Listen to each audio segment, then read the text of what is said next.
Estudiando, ya tenemos meses y meses y meses y meses estudiando el libro de Hechos y hemos llegado al capítulo 23.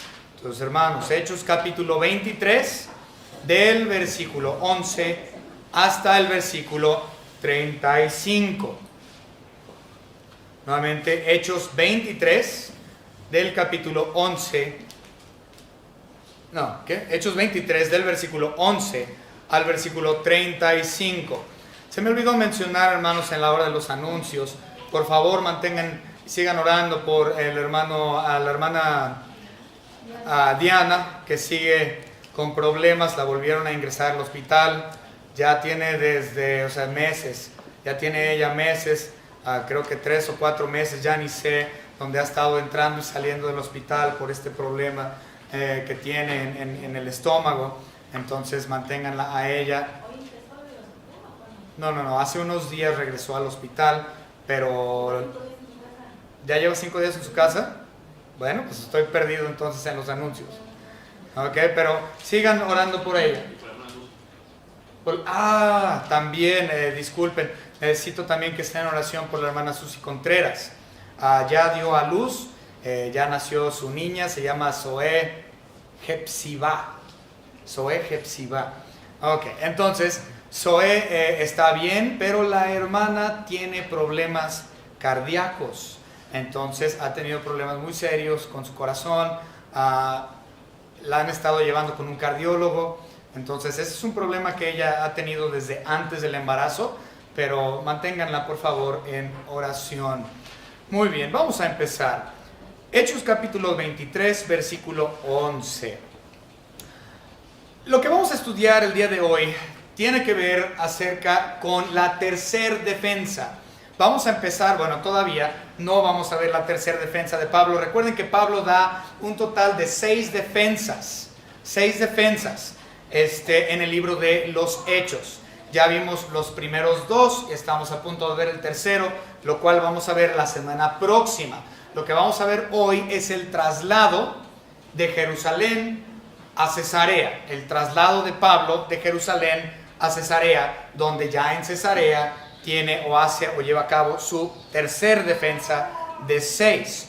Vamos a hablar, esta mañana vamos a estudiar acerca de la providencia de Dios, la cual es sumamente evidente para con Pablo en esta sección de la palabra. Después de haber dado su segunda defensa, que ya lo mencioné, ante el concilio del Sanedrín. Si ustedes recuerdan, la semana pasada hablamos que el Sanedrín era un concilio de judíos, de hebreos, que se componía tanto de saduceos como de fariseos. Era un total de 70 miembros del concilio del Sanedrín, más el sumo sacerdote que daba el desempate en causa de haber un empate en votación dentro del concilio. Entonces 70 miembros del Sanedrín, entre ellos fariseos y saduceos, y Pablo en el capítulo 11 los pone uno en contra del otro, y básicamente fue defendido por los mismos fariseos. Cuando él dijo, no, yo sí creo en la resurrección, los fariseos dijeron, pues nosotros también no encontramos nada de mal a este hombre. Que cuando querían lincharlo, pero el hecho de que él los puso en contra entre los saduceos y fariseos, pudo salir de esa. Y obviamente el tribuno de nombre Claudio Lisias lo vuelve a meter dentro de la fortaleza de Antonia. Entonces esto lo vimos la semana pasada. Y como lo mencioné, ahora vamos a ver el viaje de Pablo cuando es sacado de Jerusalén, de la fortaleza de Antonia, para ser llevado a Cesarea para ver al gobernador Félix. Vamos a comenzar con una oración. Señor Padre, le damos gracias por su salvación, Señor. Ante todo, le damos gracias por su divina providencia, que ciertamente, así como vemos su protección en la vida de Pablo, también, Señor, su providencia está sobre sus hijos en la actualidad. Es una promesa que no ha dejado de ser durante la edad de la iglesia, Señor, ni antes ni después. Siempre, Señor, usted protege a los suyos. Gracias le damos, Señor, por todo lo que nos ha dado. Gracias, Señor, por su soberanía, Señor, por estar en control de absolutamente todo. En el nombre de su Hijo Jesucristo le agradecemos todo, Señor. Amén. Versículo 11. como tú, perdón, ese es 24, 11. A la noche siguiente se le presentó el Señor y le dijo: ten ánimo. Recuerden que él en este punto está encarcelado dentro de la fortaleza de Antonia. Recuerden, se le llama fortaleza, aunque aquí no dice Antonia, nada más dice fortaleza en la Biblia, pero esta fortaleza es la fortaleza de Antonia porque se llamó así en honor a Marco Antonio, uno de los militares de César, quien tuvo ahí un romance con Cleopatra años antes. Bueno, entonces este es Marco Antonio. Entonces Marco Antonio, a honor de él, se le llama la fortaleza en la cual estaba encarcelado Pablo. Bien, entonces seguimos con el versículo 11. Se le apareció el Señor y le dice: ten ánimo, Pablo, pues como has testificado de mí en Jerusalén, así es necesario que testifiques también en Roma. Se le presentó el Señor, dice el versículo 11. Aquí no nos dice si fue un sueño o si fue una visión, o si literalmente se le manifestó la persona de Cristo resucitado delante de él en la celda en la que él se encontraba. El versículo no nos lo dice. Sin embargo, la palabra clave aquí es la palabra presentó. Él se presentó, por lo cual pensamos o creemos que fue una manifestación literal de la persona de nuestro Señor Jesucristo en la celda donde se encontraba Pablo. Ahora, esto sería entonces la tercera ocasión. 1, 2, sí. Esta sería la tercera ocasión, cuarta. Esta sería la cuarta ocasión y última donde nuestro Señor Jesucristo se le aparece de forma literal o se le manifiesta corporalmente en su cuerpo resucitado delante de Pablo. Obviamente, la primera manifestación que él tuvo fue a la hora de su conversión, la cual podemos ver. Vamos a ver los 4, aunque tenemos tiempo, no importa. Hechos capítulo 9 y versículo 5. Si nosotros vamos a Hechos 9:5, podemos ver aquí la primera manifestación. Él dijo: ¿quién eres, Señor? Y le dijo: yo soy Jesús, a quien tú persigues. Dura cosa te es dar coces contra el aguijón. Esta fue la primera vez. Posteriormente, Pablo tuvo la manifestación de nuestro Señor Jesucristo en el capítulo 18, versículos 9 y 10. En 18, 9 y 10 dice: entonces el Señor dijo a Pablo en visión, en este caso fue visión de noche: no temas, sino habla y no calles, porque yo estoy contigo y ninguno pondrá sobre ti la mano para hacerte mal, porque yo tengo mucho pueblo en esta ciudad. Entonces fue la segunda vez que Dios se le manifestó, en este caso en visión.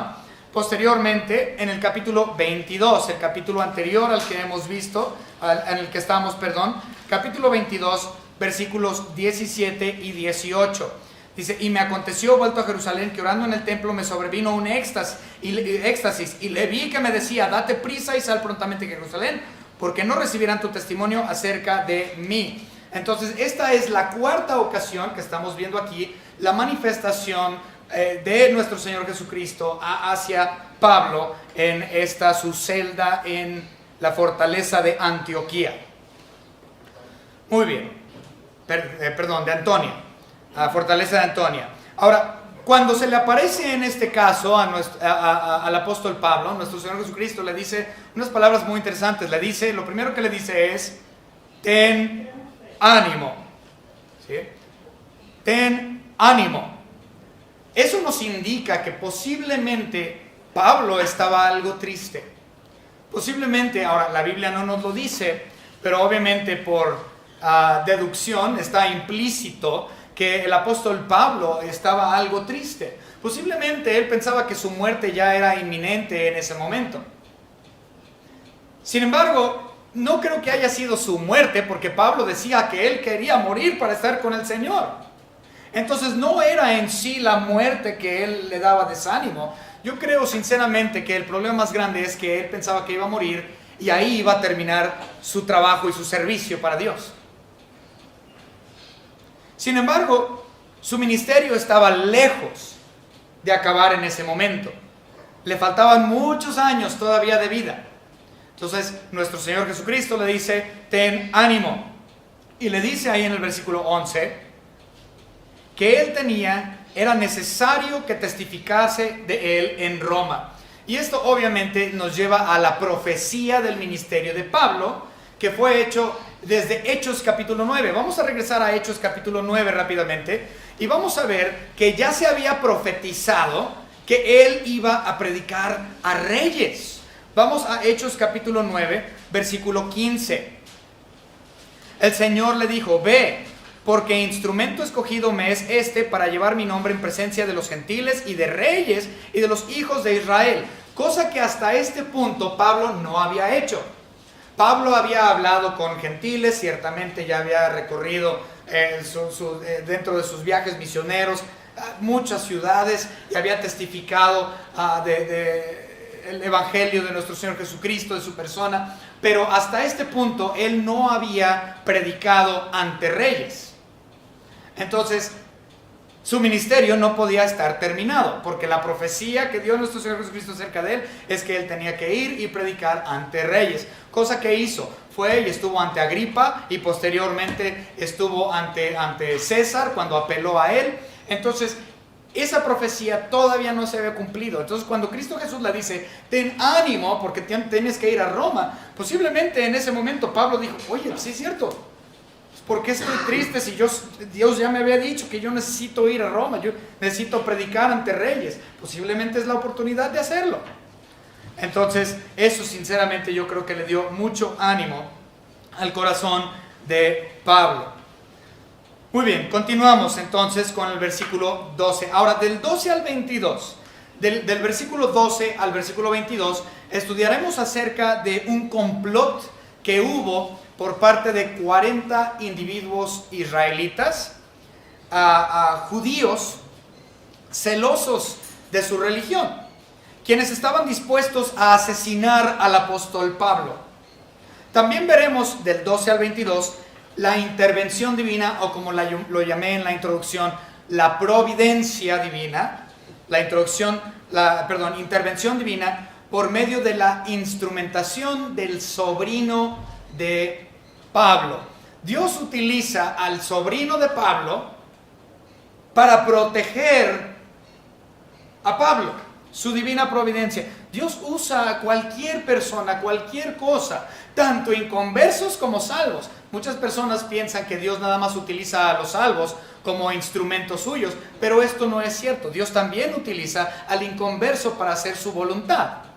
Lo podemos ver claramente en Isaías, me parece que no tengo el versículo, es capítulo 41, es lo único que me acuerdo.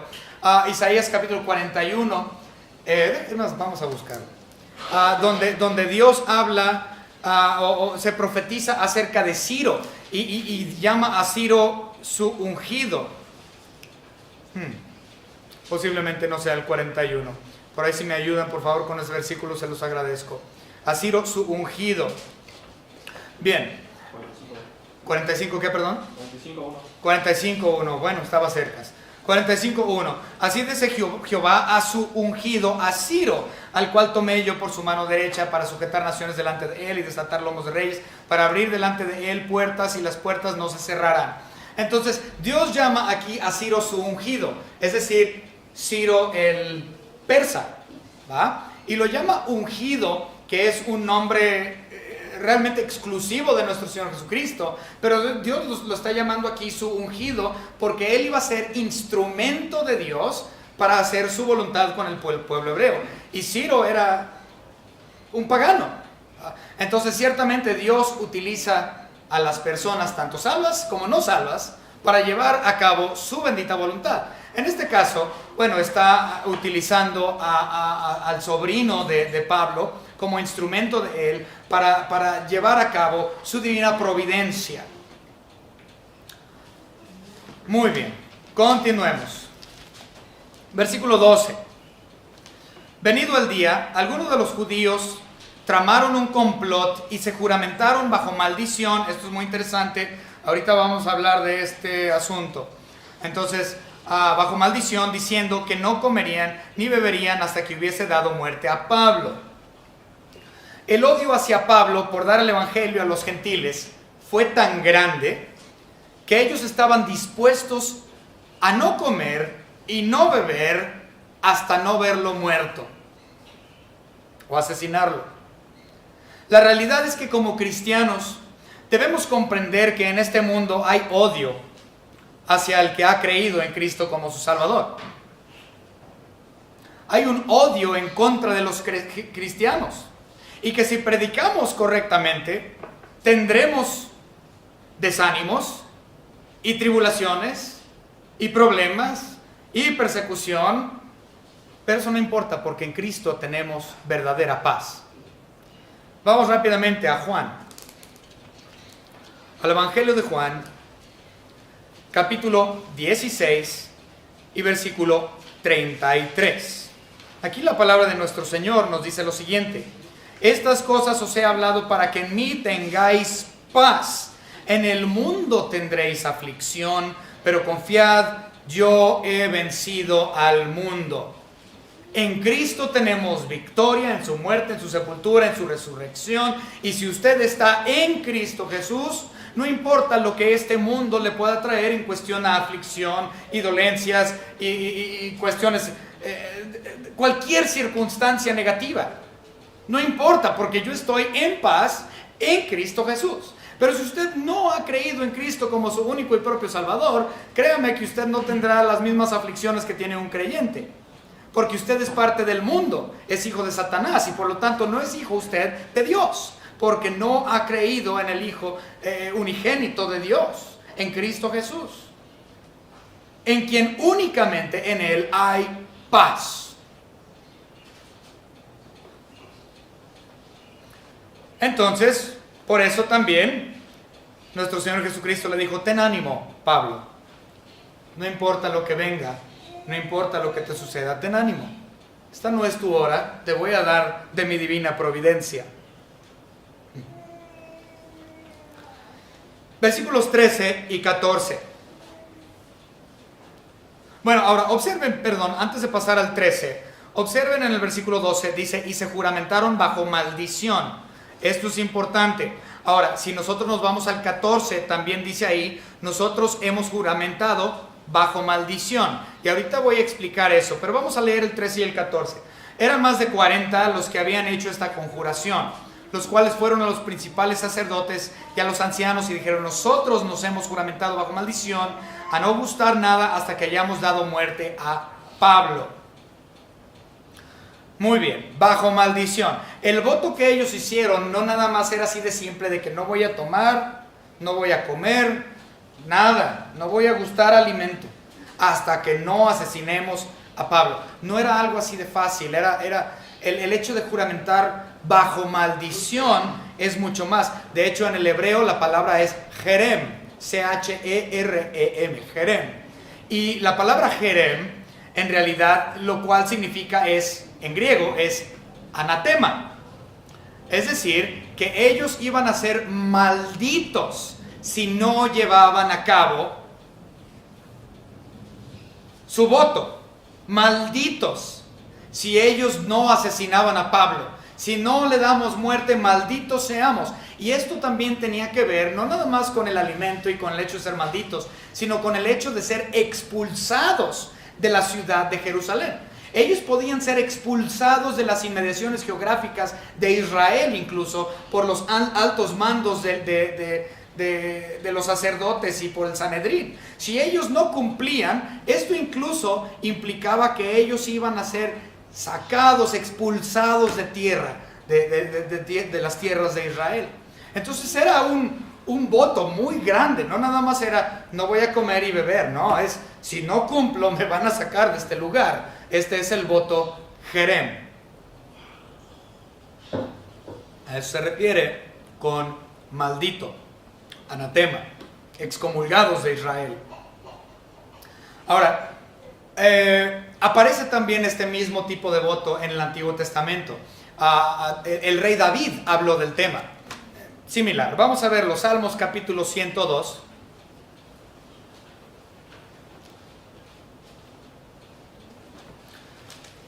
Y versículo 8, 102, 8, dice la palabra: cada día me afrentan mis enemigos, los que contra mí se enfurecen, se han conjurado contra mí. Entonces eso también está hablando del voto Jerem. Ahora, estos 40, un poco más de 40 hombres, incluyeron en su complot, no nada más ellos, sino incluyeron a los principales sacerdotes, dicen los versículos 13 y 14, a los ancianos también, y al concilio. Involucraron a muchas personas más para llevar a cabo el asesinato de Pablo. A los principales sacerdotes, quien se supone que tienen la verdad. Se supone que los sacerdotes de Israel estaban de acuerdo y conforme a la palabra de Dios. Pero aquí están haciendo un complot para asesinar a Pablo. Lo que implica es que ellos no estaban bien en cuestión a la palabra. Y ciertamente no estaban hablando con verdad y sabiduría, porque de haber estado en la verdad y haber sido sabios, ellos no hubieran estado de acuerdo con este complot que se estaba llevando a cabo. Ahora, vamos rápidamente a Malaquías capítulo 2 y versículo 7, donde podemos ver que se supone que los sacerdotes deben de estar bien, y deben de hablar conforme a la palabra de Dios, y deben de hablar con sabiduría. Pero eso no es lo que está pasando aquí. Al contrario, ellos terminan siendo instrumento de mal y en contra de la palabra de Dios totalmente, haciendo un complot de asesinato. Vamos a ver Malaquías capítulo 2, versículo 7. Dice, porque los labios de los sacerdotes han de guardar la sabiduría, cosa que no estaban haciendo, y de su boca el pueblo buscará la ley. Pero en este caso la estaban quebrantando al buscar el asesinato de Pablo, porque mensajero es de Jehová de los ejércitos. Pero ellos no, claramente no eran mensajeros de Dios, porque estaban haciendo un complot en contra de la ley de Dios misma. Bien, entonces involucran estos 40 o poquito más de 40, involucran en complot a los principales sacerdotes, que obviamente no estaban bien y ya estaban corruptos, a los ancianos y al concilio, es decir, el concilio de Sanedrín, del cual ya les había mencionado que eran 70 miembros más el sumo sacerdote para hacer el desempate, hecho o compuesto por fariseos y saduceos. Muy bien, ahora, estos 40 religiosos que inician el complot tuvieron que haber invitado al concilio y a los sacerdotes y a los ancianos. La razón de esto es porque nada más ellos tenían la autoridad de poder ir con el tribuno. Es decir, los únicos que podían hablar con Claudio Lisias, el tribuno romano, o los únicos que tenían autoridad para hablar con él, era precisamente el Sanedrín y los sumos sacerdotes, o el sumo sacerdote y los principales líderes de Israel. Estos 40 no tenían la autoridad de hablar con Lisias. Entonces, como todo tenía que ser una gran mentira aceptable, entonces tuvieron que haberlos involucrado. De no haberlos involucrado, no tenían oportunidad de hablar con el tribuno.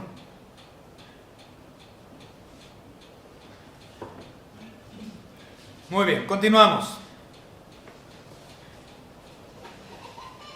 Versículo 15 y 16. Ahora pues vosotros con el concilio requerid al tribuno que le traiga mañana ante vosotros.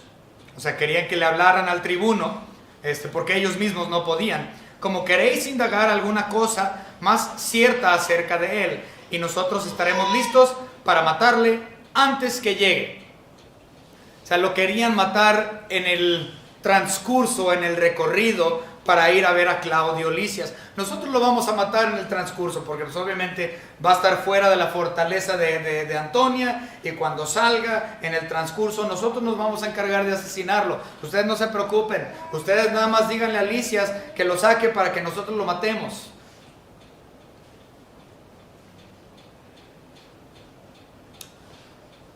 Versículo 16. Mas el hijo de la hermana de Pablo, oyendo hablar de la celada, fue y entró en la fortaleza y dio aviso a Pablo. Este es el único versículo en toda la Biblia realmente que nos habla acerca de la familia de Pablo. Sabemos que Pablo fue casado en algún momento, aunque la Biblia no lo dice, pero asumimos por medio de cómo está escrito que él fue viudo. Entonces, aparte de esa mención de que tú tenías suegra, ¿okay? Realmente no hay mención de la familia de Pablo. Lo único que tenemos es este versículo. Obviamente él también tenía una hermana, posiblemente otros, y claramente estaba el sobrino, el hijo de su hermana.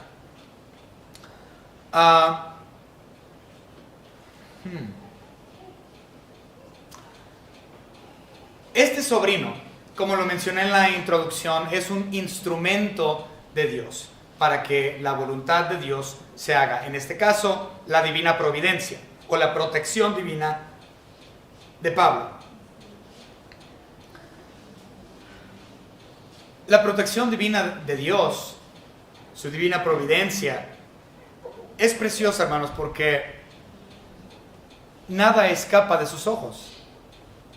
Él sabe qué es lo que va a pasar, y cuándo va a pasar, y cómo va a pasar, y quién lo va a llevar a cabo. Esto tiene que ver con que el hecho de que nuestro Señor Dios es omnisciente.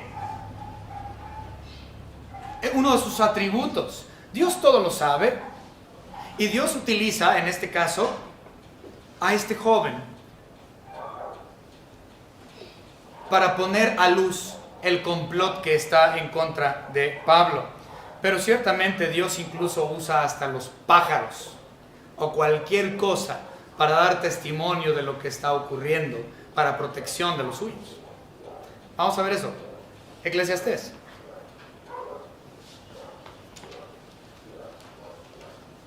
Capítulo 10 y versículo 20.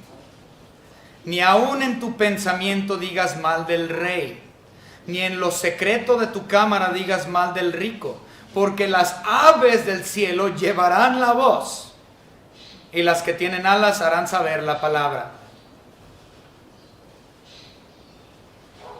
O sea que los pájaros son metiches. No, es un instrumento. Dios puede usar absolutamente todo para llevar la voz, para que la gente sepa, para que haya protección, para que sean instrumento de Dios. Entonces Dios no nada más utiliza al inconverso y al salvo como su instrumento para llevar a cabo su voluntad, sino hasta que la misma naturaleza y lo que viene siendo la fauna incluso. Dios usa todo para su honra y su gloria, para su voluntad.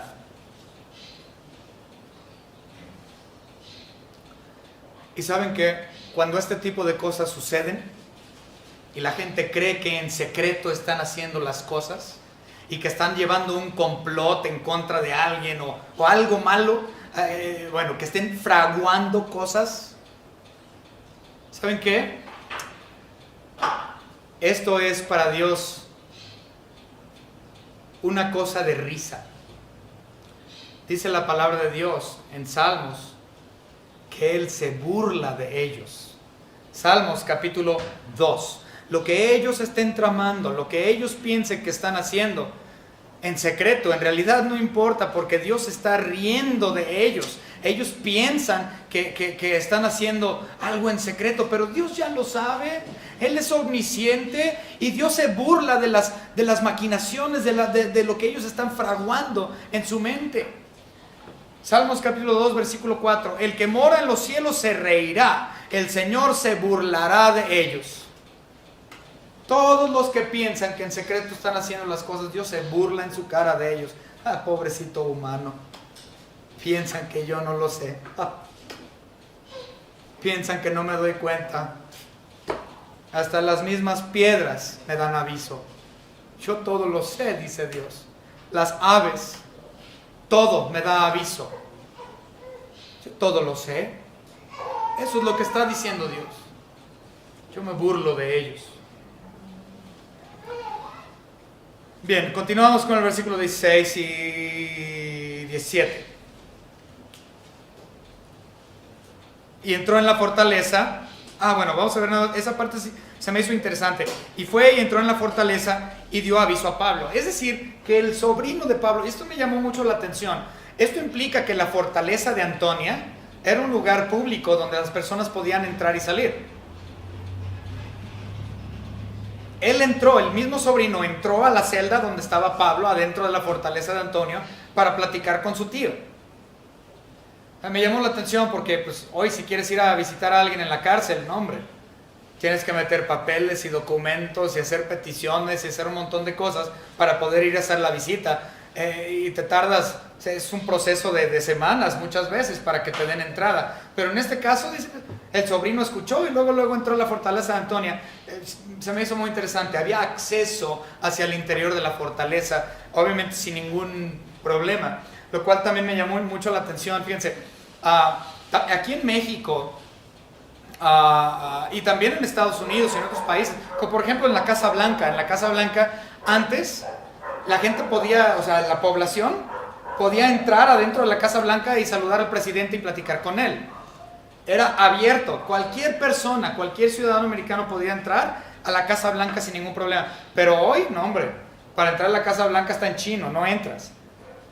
Pero antes tenían acceso al presidente mismo. Y esto, pues bueno, se me hizo interesante. Entonces era un lugar público y obviamente de acceso fácil. Muy bien, continuamos. Ahora sí, versículo 17, 18, 19, vamos a leerlo.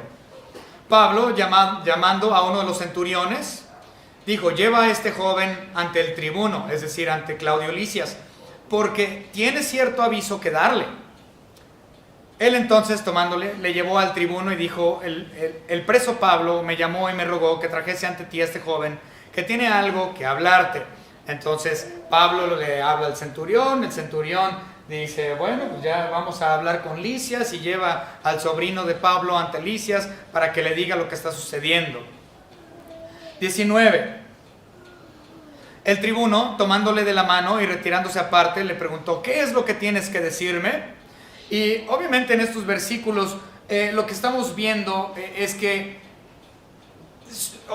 el sobrino de Pablo le dice a Lisias qué es lo que él escuchó de estos 40 hombres que estaban haciendo el complot, y Lisias actúa prontamente.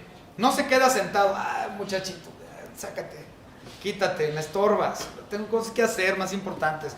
No, Lisias escuchó lo que este joven estaba diciendo, y obviamente por voluntad de Dios, Claudio Lisias no se esperó, sino que inmediatamente actúa de acuerdo a lo que él escuchó. Vamos a terminar hasta el versículo 22 a leer. Él le dijo: los judíos han convenido en rogarte que mañana lleves a Pablo ante el concilio, como que van a inquirir alguna cosa más cierta acerca de él, pero tú no les creas, porque más de 40 hombres de ellos le acechan, los cuales se han juramentado bajo maldición. Otra vez, Jerem, lo que es la maldición de Jerem, a no comer ni beber hasta que le hayan dado muerte, y ahora están listos esperando tu promesa. Entonces el tribuno despidió al joven, mandándole que a nadie dijese que le había dado aviso de esto. Le dijo: mira, vete, no digas nada, yo me voy a ocupar de lo que me acabas de decir. Y eso fue lo que sucedió. Una de las razones por la cual creemos que Lisias actuó tan expeditamente fue porque tenía mucho miedo. Si ustedes recuerdan, en el capítulo anterior, en el capítulo 22, Pablo había dicho que él era ciudadano romano. Y como ciudadano romano, por medio de dos leyes muy antiguas, que ahorita no recuerdo los nombres, estas dos leyes romanas, que incluso ya lo había mencionado un par de sermones atrás, este par de leyes existían desde antes de que Roma fuera un imperio. De hecho, lo más seguro es que estas dos leyes fueran existentes desde el tiempo de Rómulo. Entonces, muy interesante, una de las leyes más queridas dentro del imperio romano.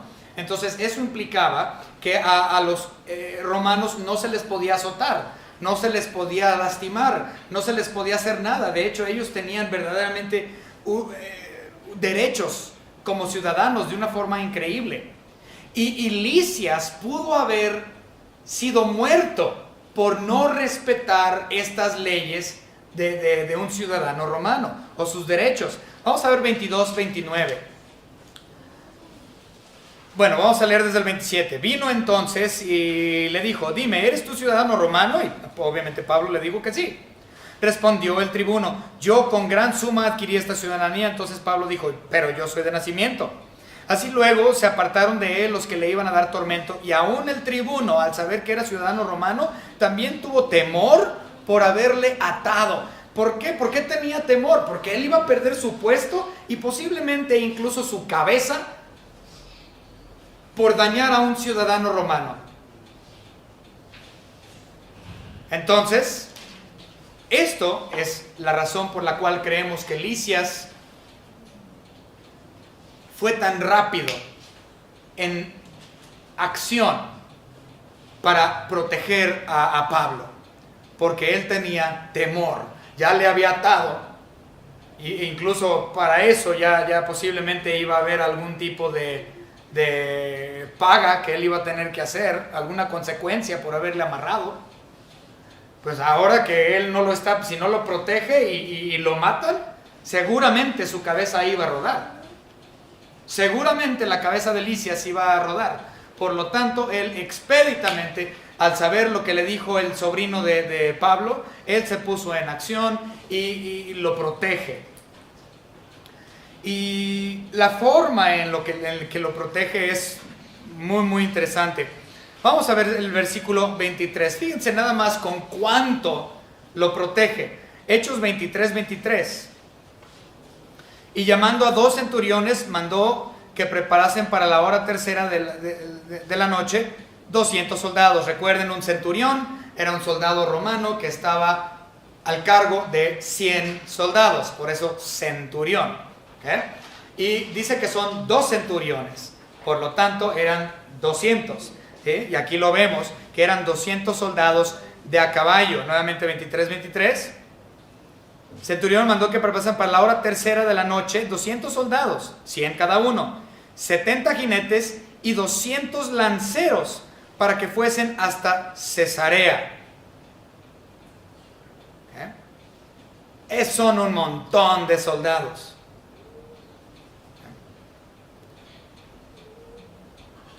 Para proteger a un solo hombre. Una exageración. ¿Pero por qué? Porque Lisias tenía miedo de que si algo le llegase a pasar, él iba a morir por cuestión de los derechos romanos de este ciudadano, Pablo.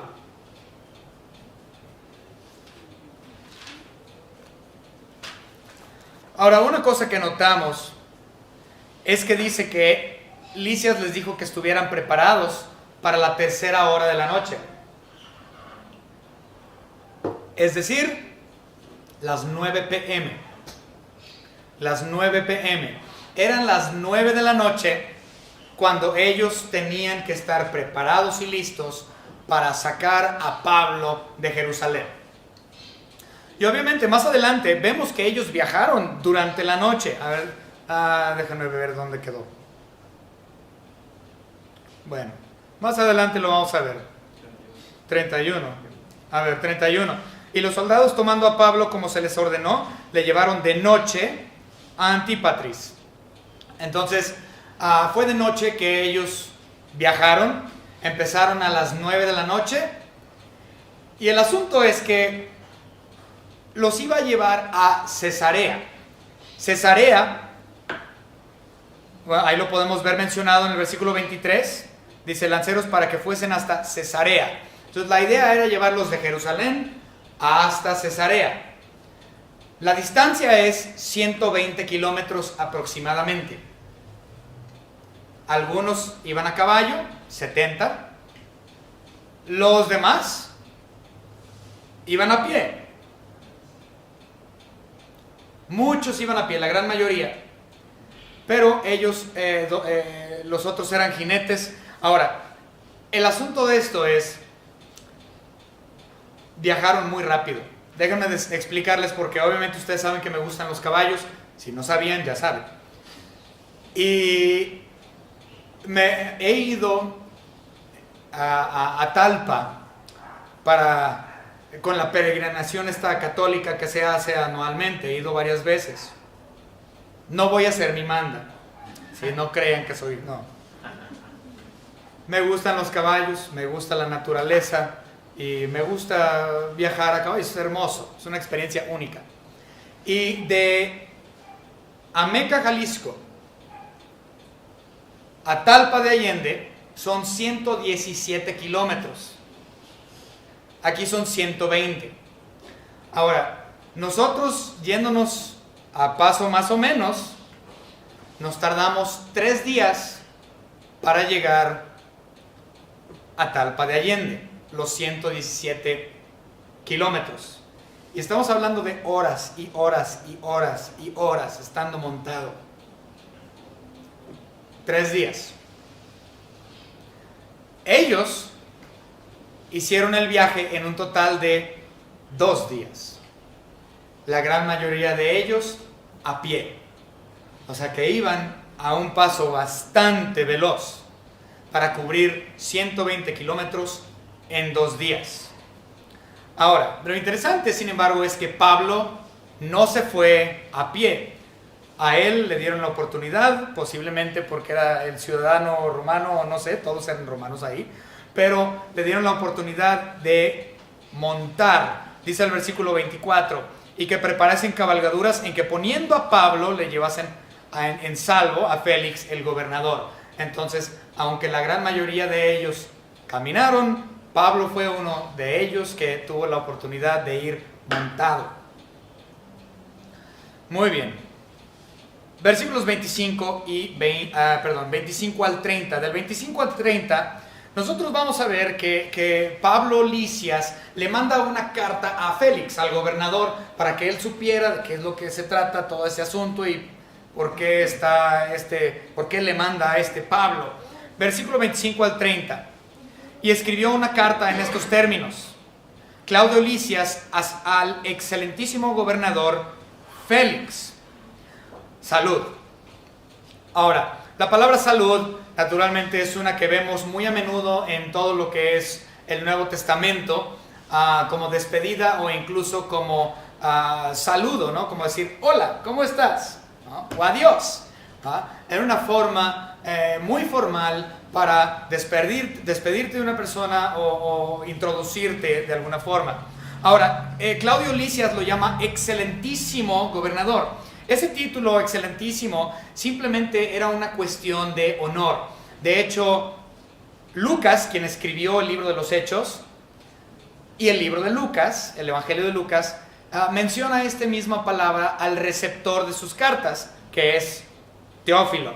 Si vamos rápidamente a Lucas capítulo 1 y versículo 3, podemos ver que Lucas llama a Teófilo el receptor de la carta.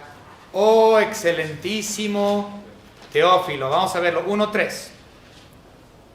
Me ha parecido también a mí, después de haber investigado con diligencia todas las cosas desde su origen, escribírtelas por orden, oh excelentísimo Teófilo. Y como lo mencioné, Teófilo también es el que tiene, el receptor de esta carta de los Hechos. Si vamos rápidamente a Hechos capítulo 1 y versículo 1, podemos ver que es el mismo.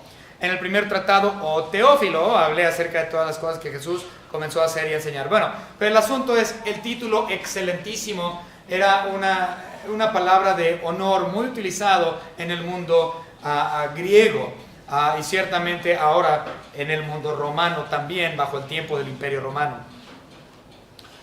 También la palabra salud. Bien, continuamos. ¿Dónde nos quedamos? 27. Bueno, aprendido por los judíos y que iban ellos a matar, lo libré yo acudiendo con la tropa, habiendo sabido que era ciudadano romano, que es lo que les digo, que esa es la razón posible y lo más seguro por lo que dice aquí, por lo cual él fue tan rápido en actuar. Y queriendo saber la causa porque le acusaban, le llevé al concilio de ellos, que todo eso lo vimos en el capítulo 22, y hallé que le acusaban por cuestiones de la ley de ellos, pero que ningún delito tenía digno de muerte o de prisión. Obviamente, bajo la ley romana, él no había hecho absolutamente nada. Su pecado, según los hebreos, realmente fue por predicar a los gentiles. Porque recuerden que de hecho el mismo Pablo en Efesios dice que él fue encarcelado por amor a los gentiles, por amor a ellos. Él había sufrido por amor a los gentiles, por haberles predicado. Entonces los hebreos, recuerden, ellos no aceptaban que el gentil fuese o pudiese tener salvación de Dios. Para ellos la salvación de Dios era exclusiva para el judío. El gentil no tenía acceso a Dios según el hebreo. Por lo tanto, ellos estaban completamente odiando a Pablo porque él estaba extendiendo las verdades bíblicas a un montón de perros. Así lo veían. Pero, obviamente, dice aquí Lisias, pues es que él no ha hecho nada en cuestión a leyes romanas. No ha hecho nada en contra de ninguna ley romana. Son leyes de ellos. O cuestiones hebreas, pero no tiene nada que... Entonces, pues él no es digno de muerte, ni siquiera de estar en prisión. Él es un ciudadano romano que ha estado bien de acuerdo a las leyes romanas. Versículo 30. Pero al ser avisado de acechanzas que los judíos habían tenido contra este hombre, al punto le he enviado a ti, intimando también a los acusadores que traten delante de ti lo que tenga contra él. Pásalo bien. 31. Y los soldados, tomando a Pablo como se les ordenó, le llevaron de noche a Antípatris. No llegaron a Cesarea, llegaron a Antípatris. Salieron a las 9 de la noche de la fortaleza de Antonia y en algún momento del día siguiente llegan a Antípatris. Ahora, Antípatris era otra fortaleza que de hecho se encontraba más o menos un poquito más de la mitad del camino entre Jerusalén y Cesarea.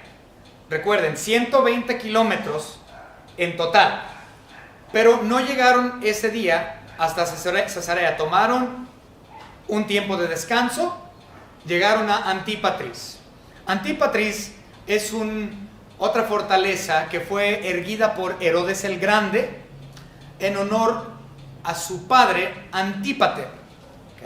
Entonces, Herodes el Grande, su padre era Antípater y él hace esta fortaleza que se llama Antípatris y queda aproximadamente a unos entre 70 y 80 kilómetros de Jerusalén. Entonces no llegaron hasta los 120, pasaron ahí la noche a medias.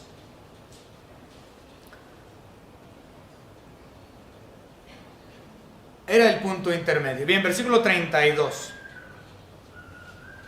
Y al día siguiente, dejando a los jinetes que fuesen con él, volvieron a la fortaleza. En otras palabras, los que iban a pie, los lanceros y los soldados y todos los demás, al día siguiente regresan a Jerusalén, 70 a 80 kilómetros de regreso, y se quedaron ahí nada más los jinetes en Antípatris. Y son ellos los jinetes, los 70 jinetes. ¿Decían 70? ¿Sí va? Ok, los 70 jinetes que salieron de Jerusalén lo acompañan a Pablo hasta Cesarea. Todos los demás que iban a pie se regresan otra vez a Jerusalén. Entonces que ya habían puesto mucha distancia entre los enemigos de Pablo y Pablo. Entonces para que ellos llegaran a atacarlo estaba muy difícil. Entonces obviamente teniendo la seguridad de que ahora estaba en una fortaleza en Antípatris y que al día siguiente irían hasta Cesarea, entonces no estaban ellos con miedo ahora de que él muriera en el transcurso del trayecto. No iba a ocurrir. Por lo tanto se regresan los demás, los que iban a pie. Versículo 33. Cuando ellos llegaron a Cesarea, es decir, al día siguiente, en 2 días, 120 kilómetros en 2 días, un día o una noche pues de Jerusalén a Antípatris, descansaron un poco y al día siguiente, 2 días, se fueron de Antípatris a Cesarea. Un viaje bastante duro, se los garantizo que es duro. Ellos querían salvar la vida de Pablo a como diera lugar para guardar su derecho romano. Nuevamente, de no ser así, cabezas iban a rodar.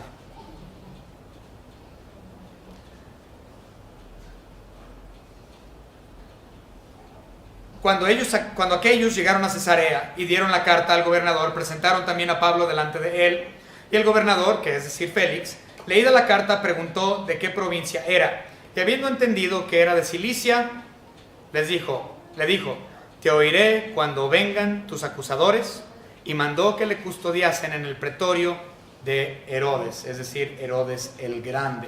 Ciertamente, hermanos, sin duda alguna, podemos ver claramente la providencia de Dios sobre su hijo Pablo.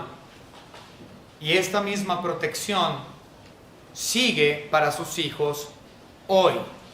Ahora, esto no implica que tú no vayas a morir. Muchos piensan que la salvación nada más es, la providencia divina tiene que ver, ay, Dios me va a salvar de una golpiza. Si yo hablo de Él y me golpean, no, eso no tiene que ver. La providencia de Dios se extiende de acuerdo a su voluntad y no lo que nosotros deseemos. En este caso, porque ciertamente podemos ver que Pablo fue apedreado, Dios no lo protegió ahí, ¿verdad? Pablo naufragó, Dios no lo protegió ahí, ¿verdad? Es lo que muchos dirían. Pero la realidad es que Dios sí lo protegió.